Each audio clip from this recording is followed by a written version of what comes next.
The EU has shelved its efforts to win approval for a massive investment deal with China after tit-for-tat sanctions were imposed over Beijing's treatment of its Uyghur population. European Commission Vice President Valdis Dombrovskis said Tuesday that future efforts to ratify the deal depended on how broader EU-China relations evolve. The investment pact was pushed through by German Chancellor Angela Merkel in December, but had been expected to face opposition in the European Parliament. Brussels and Beijing signed the CAI in December. It's meant to establish a framework for trade and investment in each other's markets. To enter into force, the CAI must still be ratified by EU member states and the European Parliament, where it faces opposition.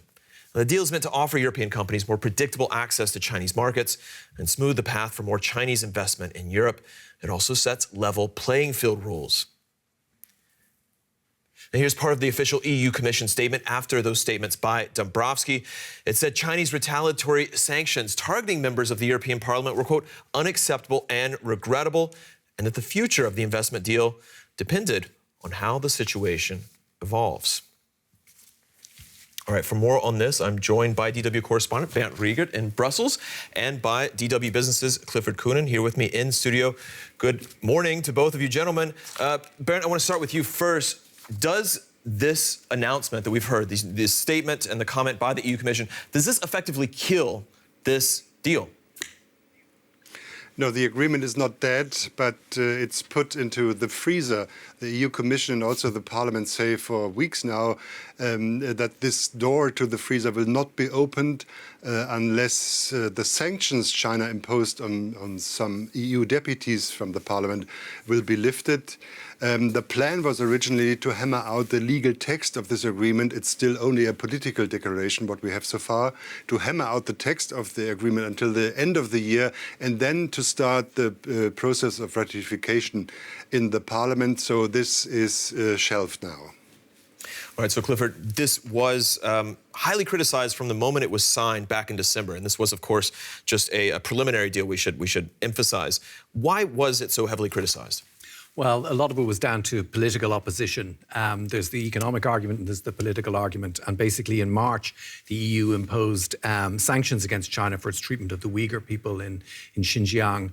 And there was a feeling that it would face difficulties in the Parliament because the Commission had pushed it through. So it's looking at, it's basically down to the political reasons, the human rights aspect, Hong Kong, Xinjiang. Now, Bernd, back to you. We know that right now, today, in fact, the EU Commission is actually announcing new restrictions on state-backed firms investing in European companies. This is aimed clearly at China, though it may not be said. Is the EU Commission speaking more with one voice these days when it comes to its approach to Chinese business? Well, the message from Brussels is we want a level playing field for European and Chinese companies on both continents, in Europe and in Asia.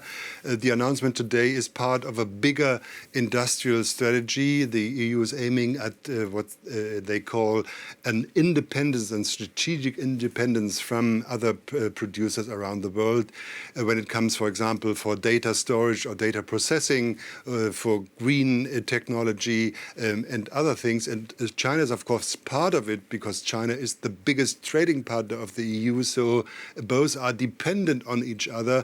But the EU is now more insisting on some prerequisites, also at least a minimum of respect for human rights on the Chinese side. There are countries like France and Germany pushing for it harder than other countries. There are 16 countries in Europe that have special relations with China in this new Silk Road initiative. So the message from Brussels is still manifold, but they try to concentrate on one clearer message now. So France and Germany really behind that push for the investment deal. Clifford, how important is China for European businesses? Well, it's very important. It's such a huge trading partner, as Ben just mentioned, and particularly for the big players like Germany and France, it's a massive market.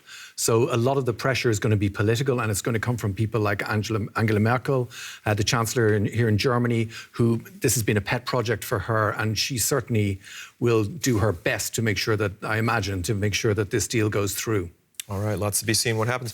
All right, Clifford Coonan from DW Business, Bernd Riegert from DW Studio in Brussels. Thank you both.